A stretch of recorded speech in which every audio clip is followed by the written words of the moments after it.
Okay friend, today we are going to discuss one simple but conceptual topic in the respiratory physiology, and that's ventilation, perfusion, ratio of lungs.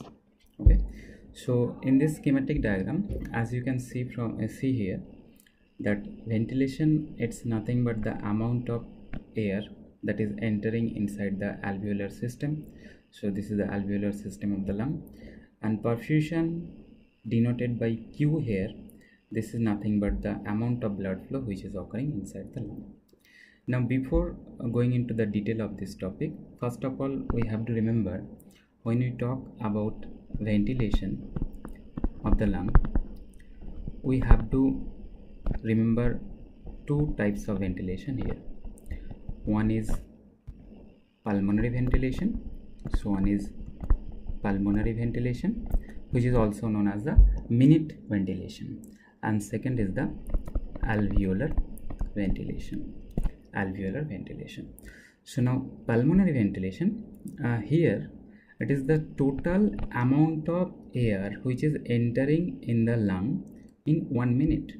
That means if I take a tidal volume of 500 ml in a single breath, and if we multiply this with the respiratory rate, I'm going to get the total amount of air that will enter in the respiratory system in 1 minute. And if you take a tidal volume of 500 and respiratory rate of 12 per minute, then pulmonary ventilation is approximately 6 liter per minute. But think that whenever air is entering into the respiratory system, there is an area of lung which you all know, which is known as the conducting zone of airway, and the atmospheric air which will be present in this conducting zone, that's a dead air. That means it will not take part in actual gas exchange. Okay, if I take a tidal volume of 500 ml, how much amount will reach at the level of alveoli actually in a single breath? Then you can easily answer that alveolar ventilation will be tidal volume minus the anatomical dead space volume. Okay, so if you multiply this with a respiratory rate, then you are going to get the total amount of alveolar ventilation in 1 minute. And if you put the normal value of all this, suppose this is normally 500 ml, dead space, anatomical dead space 150 ml, respiratory rate of 12, then it will turn out to be approximate 4.2 liter per minute. Okay, now whenever we are discussing the topic of ventilation perfusion ratio, obviously we can easily understand that we are more interested in alveolar ventilation rather than pulmonary ventilation. So if you look at the alveolar ventilation, this is 4.2 liter per minute. Now coming to perfusion. Okay, so perfusion of lung, I can write down like this: it's a function of cardiac output of right ventricle. So I can write down like this कि cardiac output of right ventricle is equal to the perfusion of lung, because you know कि lung is an organ. Please remember this, lung is an organ where there is no auto regulation. Okay, we know कि auto regulation means the organ which is capable of regulating your own blood flow. Lung has no auto regulation, because of which it has to take the whole cardiac output from the right ventricle. So I can easily write down that cardiac output is equal to 5.4 liter per minute. So perfusion of the lung is also 5.4 liter per minute. And simple, we say ventilation perfusion ratio of lung is nothing but division of 4.2 upon 5.4, and this will be approximately 0.8. But please remember, this 0.8 ratio is known as the average ventilation-perfusion ratio of the lung when the person is in a supine or prone posture. That means when the person will change his posture from supine to standing or sitting, means upright posture, the ventilation perfusion ratio will not be 0.8 in different part of the lung. Am I clear? Okay, so we'll go into detail of this, that what will happen to the regional difference of ventilation perfusion.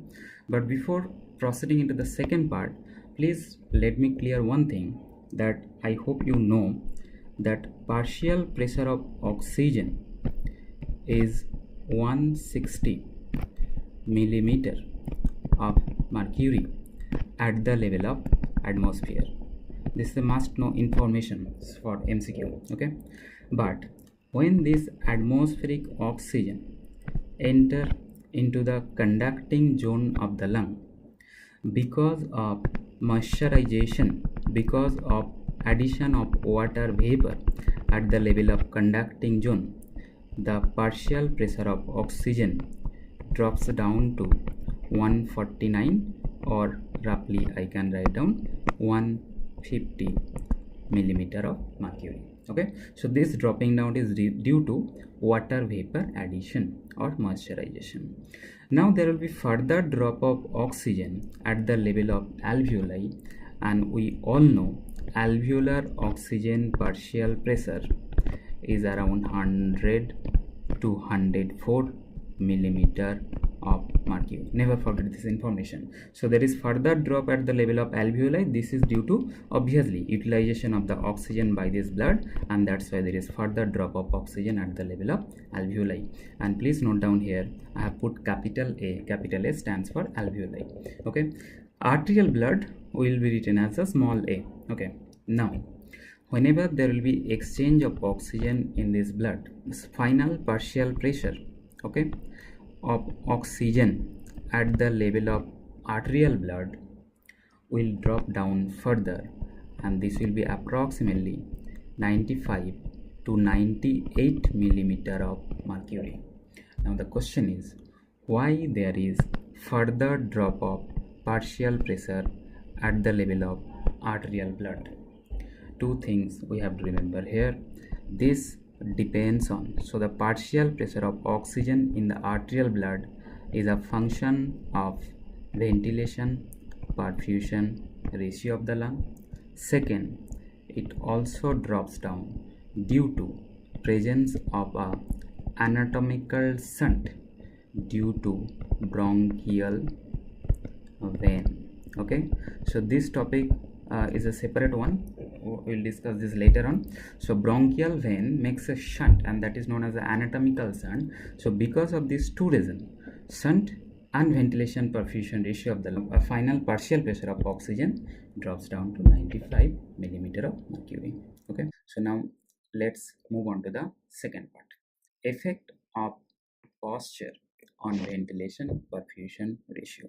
That means if I take a upright posture, what will happen to the ratio? So look at this diagram of lung, representative schematic diagram. So this black color is the parietal pleura of the lung, and this purple color, this is the visceral pleura along with the lung. So we know this parietal pleura is attached with the chest wall. So this is the cross section of the ribs along with the muscle which you are seeing here. Okay, and this is the diaphragm. Okay, now effect of posture in upright condition, we have to consider the effect of gravitational force. What happens, because this lung is a freely mobile structure inside this parietal pleural covering, gravity will pull the lung in a downward direction when the person is sitting or standing posture. So the lung is pulled to a downward direction. So visceral pleura will also sit, but parietal pleura is not sitting because it attached with the chest wall. So what happens to the volume of the intrapleural space at the base of the lung? an intrapleural space at the apical region of the lung. As you can appreciate from this diagram easily, that apical interpleural space volume enlarges and basal interpleural space decreases. Or you can imagine like this, in sitting posture, as if the lungs are sitting over the diaphragm. So obviously there will be constriction of this space. Now we know a law that is known as the Boyle's law. PV is equal to constant. Pressure volume is equal to constant. So if volume of a space enlarges, what happens to pressure? Pressure will drop down. In this scenario, if you measure the intrapleural pressure at the base of the lung, this is equal to minus 2.5 centimeter of water. So obviously at the apical region, this will decrease from minus 2.5. Decrease means further negative. It is equal to 10 centimeter of water. Okay, and at the middle part of the lung, it is around minus 5 to 6 centimeter of water. So the first concept you are getting from here, that there is regional variation of intrapleural pressure, more negative in the apex and less negative in the base of the lung. Now think of what happens to the alveolar size due to different interpleural pressure. Now remember, this negative interpleural pressure is a kind of stretching force on alveoli. That means I can say more negative pressure means alveoli will be more stretched, less negative pressure means alveoli will be lesser stretched. So if I ask what will happen to the size of alveoli at the apical region and what happens to the size of alveoli at the basal region, you can easily understand the maximum size or largest size alveoli will be present at the apical most area and smaller size alveoli will be present at the base. This is the scenario when the person is in resting condition. Resting condition means if the person is holding his breath at the end of normal expiration. Now, what happens when this person is taking inspiratory effort? So what happens during inspiration? Okay, so please remember, inspiration means change in volume. So what happens during inspiration? There will be change in lung volume per unit change in intrapleural pressure. So volume change will be there due to change in intrapleural pressure. So you imagine that one alveoli is hugely expanded, another alveoli is not that much. Remember, these alveoli are like that of a balloon. So if you take an inspiration, which balloon will be expanded further? The balloon which is already stretched or the balloon which is not that much stretched? We can easily understand the balloon which is already stretched, it will not be able to stretch, it will not be able to stretch it further due to huge tension in the wall. So if I take inspiration, there will be more expansion in base of the lung than apex of the lung. Why? Because basal alveoli are smaller in size during resting condition. And we also know that this change in volume of lung per unit change of pressure is known as the compliance of lung. This is nothing but the compliance of lung. So from here, compliance means volume change per unit change in pressure. So compliance is more in which part of the lung? Same thing, base than apex, because expansion of the base per unit change of pressure is more than apex. Okay, so if there is more expansion in the base, and if you take a tidal volume of 500 ml, what you're thinking, that more air will divert to basal region, middle part, or apical region? Simple, very simple. Because there is more expansion in the base, maximum air will divert to the basal region of the lung. That's why we know that ventilation is maximum in base of the lung than apex of the lung. Am I clear? So this is very simple concept. Ventilation is more in the base. Now it is very easy to understand perfusion, that where it is more. Okay, perfusion. Why? Because just imagine that heart is located here. So this is the location of the heart, and heart is pumping blood in different portion. Okay, so obvious thing is that due to hydrostatic pressure and due to the effect of gravity, more blood obviously will divert to which region of the lung? Base of the lung. So that's why we can easily write down perfusion is more in base of the lung than apex of the lung.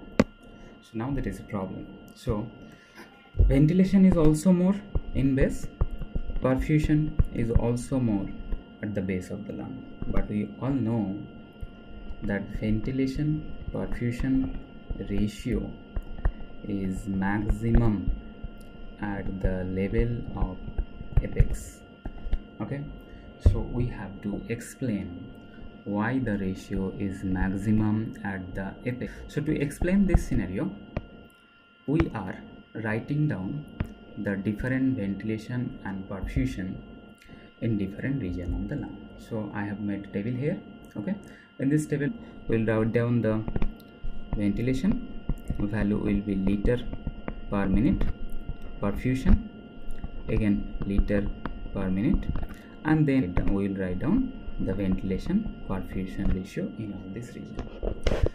Now ventilation 2, 4, 6, perfusion 0.6, 5, 10. Okay, so these numbers you may not remember because these are the projected value of ventilation and perfusion in different zone of the lung. But look at the tendency. Okay, what you are seeing here, ventilation is maximum at the base and it is decreasing towards the apex. Similarly, perfusion is maximum at the base and it is decreasing towards the apex. So I can write down like this. So this is the tendency of ventilation, maximum in the base, apex mein it is decreasing. Okay, similarly perfusion, I will also write down like this. So this is Q. Okay, maximum in the base and decreasing towards the apex. But when I am taking a ratio of ventilation perfusion, ratio means, remember, it's the division of two number only. Okay, division of two number only. So now we are considering what is happening at the level of apex. Ventilation is decreasing as well as perfusion is also decreasing. You can see from here, ventilation decreasing, perfusion also decreasing. But which one is decreasing more? Means denominator or numerator, which is decreasing more in this ratio? From 6 it is 2 liter, from 10 it is 0.6 liters. So obviously the perfusion or denominator of the ratio is decreasing more than ventilation or numerator of the ratio.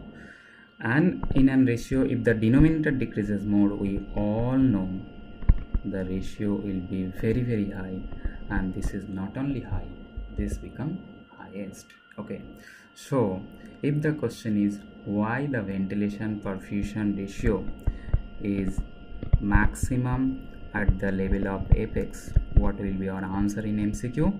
At the level of apex, perfusion decreases more than ventilation. Okay, the final thing is that ratio, ventilation perfusion ratio diagram, VQ ratio.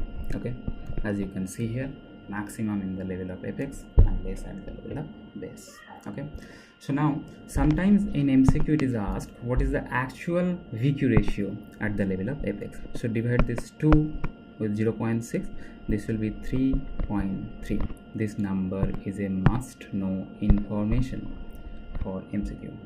Similarly, ratio here is 0.8 and ratio at the base is 0.66 upon 10, so this is 0.6. so minimum ratio is at the level of base and maximum ratio at the level of apex. Okay, fine. Now we have to understand what happens to the partial pressure of oxygen and carbon dioxide at the level of apex, at the level of base. We are discussing to understand the regional differences of oxygen, carbon dioxide in different part of the lung. So at the level of apex, what is the condition when the person is in a upright posture? Try to recall, we have discussed already. At the level of apex, VQ ratio is 3.3. Now forget about other part of the lung, just concentrate what is happening at the level of apex. Ratio is 3.3. What do you mean by that? It means ventilation is 3.3 times more than perfusion. Okay, and we also know that at the level of apex, size of alveoli is very large in comparison to blood flow. Okay, at the beginning we have discussed. So if ventilation is more than perfusion, we can simply understand like this: more air will enter. So this is high ventilation. Due to high ventilation, what will happen?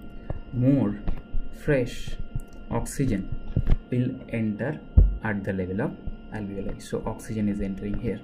Okay, now perfusion is not that much great in this apical alveoli. So what do you think? All this oxygen will be utilized by this capillary blood fully? Answer is obviously not, because the oxygen entering in the apical alveoli is very high. This oxygen will fully saturate the capillary blood here, but even after full saturation of this capillary blood, some amount of oxygen will remain in this alveoli because the perfusion is very less at the level of apex. So if more and more oxygen is accumulating at the level of alveoli, what happens to the partial pressure of oxygen in apical alveoli? It will be very high, and not only high, remember, it is the highest oxygen at the level of apex. If you want to remember the exact value of oxygen partial pressure here, this is 132 millimeter of mercury. At the starting of lecture I told you normally partial pressure of oxygen in alveoli is 100 millimeter of mercury, but at the apical most alveoli it is around 130 millimeter of mercury. This is highest, and because of this highest oxygen tension, you know that tuberculosis infection, tubercle bacilli, which is a very strictly aerobic bacteria, tuberculosis infection is very common at the level of apical alveoli because they are strictly aerobic bacteria. Okay, now think of carbon dioxide in this alveoli. If I ask what is the source of carbon dioxide, easily you can answer: the venous blood, which is reaching at the level of alveoli. This is the source of carbon dioxide. Now if this venous blood flow is less, we have discussed at the apical alveoli this venous blood flow is very less, so obviously the amount of carbon dioxide which is reaching in this alveoli is also less. Plus, due to this high ventilation at the apical alveoli, the minimum amount of carbon dioxide which is reaching in this alveoli will be easily wash out from the lung. So this is easy wash out from this alveoli due to high ventilation. Due to this effect, PaCO2 is lowest at the level of apical most alveoli. If you want to remember this value here, this is 28 millimeter of mercury. Normally the alveolar partial pressure of carbon dioxide is around 4040, but here this is 28 millimeter of mercury. Now, due to this less amount of carbon dioxide, okay, in the alveoli, what happens? All the carbon dioxide which is coming through this blood will be easily delivered to this alveoli. So what happens to the amount of carbon dioxide on the pulmonary venous side or arterial blood side? It's less, because of which pH will be a little alkaline here, and this is around 7.5. Normally this is 7.4, we know. So MCQ will be given like this. It's a MSPG MCQ, that pH of the capillary blood which is leaving the apical alveoli, is how much? It's little alkaline, 7.5. Okay. Now tell me, what do you think? All the oxygen which is reaching in this alveoli, it's not utilized fully by this capillary blood because the blood flow is less. So I can say like this: the amount of oxygen which is reaching in the apical alveoli, it's a wastage. Means the body or capillary blood is not able to utilize them properly, because of which we say that there is a wastage of ventilation at the level of apical alveoli. Okay, so if there is wastage of some air not taking part in gas exchange, that wastage or that air will be known as the dead air, because in respiratory system dead air means the air which is not taking part in exchange process. So this dead air is present at the level of alveoli, because of which this is known as alveolar dead air. So please remember, alveolar dead space or alveolar dead air is seen mainly in pathological situation, but here I told you this is an absolute physiological situation. What is the position of the person? Standing posture. And in which region this alveolar dead space will be seen? At the apical most area of lung. The amount of this dead air is very insignificant, but for theoretical purpose this is an important concept: wastage of ventilation and creation of alveolar dead space. Okay, so if you have understood this portion of apex, it will be very easy for you to understand what happens at the base of the lung. So just recall, we have started the topic like this: ki at the level of base, what is the ratio? Start from here. This is 0.6 is the ratio. That means here the perfusion is more than that of the ventilation. So if ventilation is less, again we will think like this: if the ventilation is less ventilation, that means less amount of fresh oxygen will reach here, and all the oxygen which is reaching here, it will be easily delivered to the level of this capillary blood, because blood flow is very huge. So obvious thing is that remaining oxygen in the alveoli will be less, due to which the partial pressure of oxygen at the apical alveoli is lowest. Okay, and this lowest partial pressure of oxygen is how much? 89 millimeter of mercury. Fine.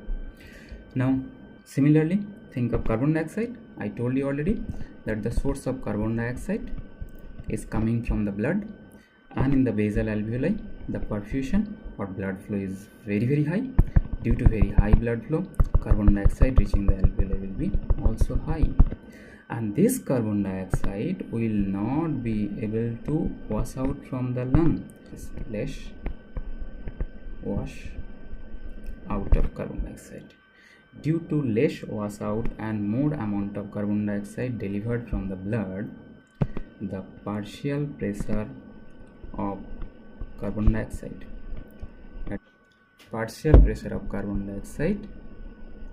in basal alveoli is highest. Okay, and this value, this is 42 millimeter of mercury. Okay, this is 42 millimeter of mercury. Fine. Now think, if the carbon dioxide partial pressure is very high in the alveoli, what happens? The amount of carbon dioxide which is coming through this capillary blood will not be able to delivered at the level of alveoli, because alveolar carbon dioxide is high. So how this carbon dioxide will deliver to the alveoli? Answer is no. So some of the carbon dioxide will be directly diverted from venous blood. So it is coming from venous blood, and directly this carbon dioxide is delivered to the arterial blood. When this scenario occurs, we call it as wastage of perfusion. Obviously perfusion, because we know the basic purpose of perfusion in the lung is to deliver the carbon dioxide and take the oxygen, but it is not fulfilling that purpose. And whenever the carbon dioxide directly reach from venous side to arterial side, means deoxygenated blood is delivered from venous side to arterial side directly, we use the word shunt. So there will be creation of a shunting of blood at the level of basal alveoli. Again I am saying, like that of the apical alveoli produce an alveolar dead space, and basal alveoli create a shunt of blood due to wastage of perfusion. Okay, remember, at the middle part, the everything is on an average. PO2 already told, 100 millimeter of mercury. PCO2 is 40 millimeter of mercury, and pH of the capillary blood which is leaving the alveoli is 7.4.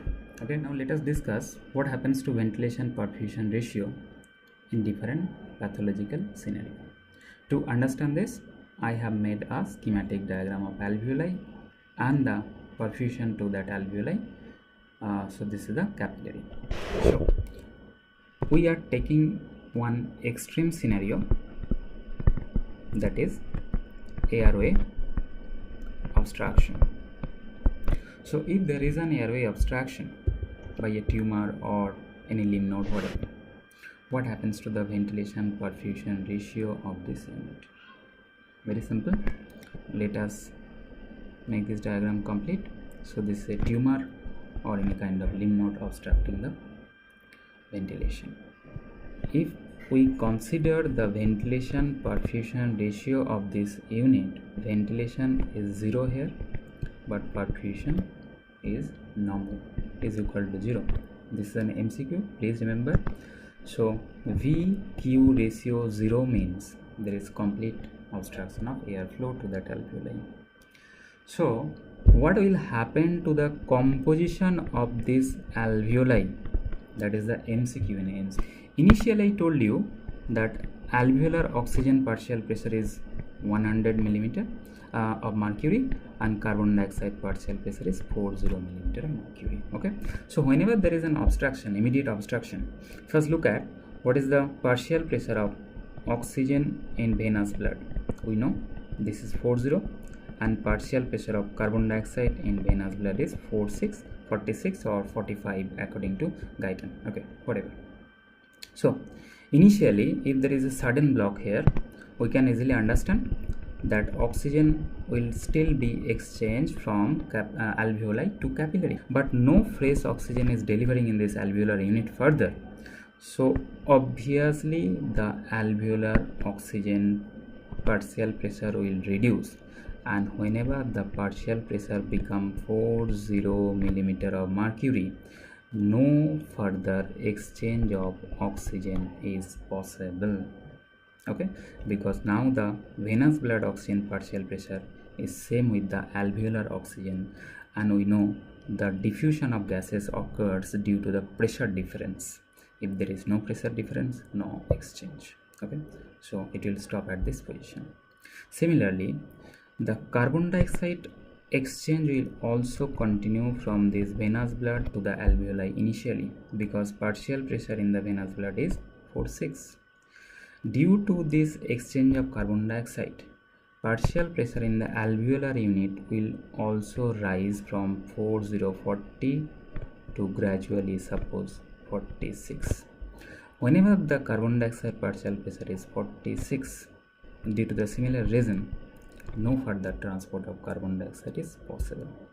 Okay, so what we are seeing here, I'm writing like this: the composition of the alveolar air is same with that of the venous blood composition. This is the MCQ. Okay, please remember.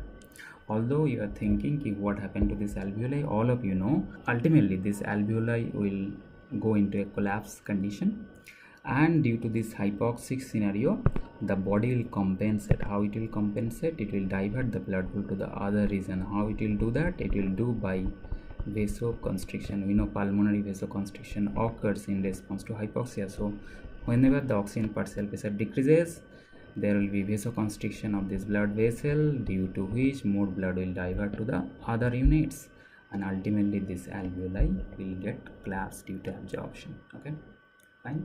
So this is one of the extreme scenario, that when VQ ratio is 0, what will happen to the alveolar gas. Now reach at the opposite region. Another extreme condition, that is embolism. Okay, means if there is complete blockage of blood flow to this alveolar unit due to an emboli, what happens to the alveolar gas composition. Okay, now here I can understand that initially oxygen partial pressure is 100, carbon dioxide partial pressure is 40, but no further carbon dioxide will be delivered here and no oxygen will enter from alveoli to capillary. But there is no problem in ventilation, so ventilation will continue. Ventilation continue means more fresh oxygen will reach here and carbon dioxide will easily wash out from the lung. So what is the partial pressure of oxygen in this region, means conducting zone of the lung? We have initially discussed this is 150 millimeter of mercury. This is the partial pressure of oxygen, and carbon dioxide partial pressure is almost equal to 0 millimeter of mercury or 0.3 millimeter of mercury, whatever. So this fresh air will enter into this alveolar unit and it will just wash out the remaining carbon dioxide which is present in this alveoli. So due to wash out of this carbon dioxide, the carbon dioxide tension in this alveoli will be almost 0, and oxygen partial pressure will go on rising because no oxygen is utilized in this blood. How much oxygen partial pressure rise can occur here? This will reach up to 150 millimeter of mercury. So imagine like this, fresh air is reaching here and it is washing out the carbon dioxide from this alveoli. Fresh air means more oxygen. So if you look at this composition of this alveoli, oxygen partial pressure is 150 and carbon dioxide is absolutely 0. So this is similar to the composition of inspiratory air. Okay, this is similar to the composition of inspiratory air. The air which has entered in this region, this is same to same. Okay, now this alveolar ventilation is maintaining, but no blood flow means no oxygen, means this alveolar air is a wastage. Alveolar air wastage means we use the word, this is a dead air. Okay, and this dead air is known as alveolar dead space air. So please look at here. We have already discussed alveolar dead space mean air which is present in the alveoli but not taking part in exchange. So this is a pathological alveolar dead space created due to formation of embolism, right? So when the perfusion is completely zero, what will happen to the VQ ratio? Okay, so ventilation is normal here, perfusion is 0, this is infinity. So when the VQ ratio is infinity, the scenario of the alveolar composition we have discussed here. Okay, if you want to understand this thing with the help of a graphical representation, which is given very nicely in Guyton textbook of Physiology, where x-axis is the partial pressure of oxygen in the alveoli and y-axis is the partial pressure of carbon dioxide in the alveoli. Now first look at the normal scenario. We know normal VQ ratio is how much? 0.8. I have discussed this at the beginning of this lecture. Okay, and when the VQ ratio is 0.8, okay, we know what is the partial pressure of oxygen in the alveoli. This is 100. What is the partial pressure of carbon dioxide in the alveoli? This is 40. So I have already made one perpendicular from this 40 and one perpendicular from this 100. They are meeting here, so I can write down that this is the point which represent normal VQ ratio and oxygen and carbon dioxide partial ratio. Now when the VQ ratio is 0, okay, VQ ratio is 0, we have discussed here. Okay, we have discussed here VQ ratio is 0. What is the composition of the alveolar air? Look at here, oxygen 40, carbon dioxide 46. So we are plotting here carbon dioxide 46, oxygen 40. So if I make a perpendicular here and another perpendicular from this, this is not great diagram, but try to understand. So this is the point which indicate ventilation perfusion ratio is 0. Okay, and last one, if the VQ ratio is equal to infinity, when this will happen?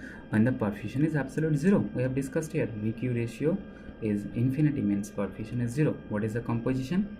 Oxygen is 150, carbon dioxide is 0.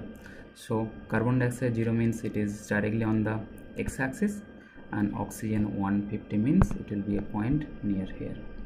So I can say this point represent VQ ratio of infinity. If we connect all this point, this represent the ventilation perfusion along with alveolar gas composition graph. Okay, in this graph, from the normal position, if we go towards here, okay, so from the normal position, this is the normal position. From here, if we increase the VQ ratio, what happens? Oxygen partial pressure increases, carbon dioxide partial pressure decreases. Similarly, if there is decrease in VQ ratio towards 0, what happens? Carbon dioxide increases, oxygen decreases. I hope you have understood.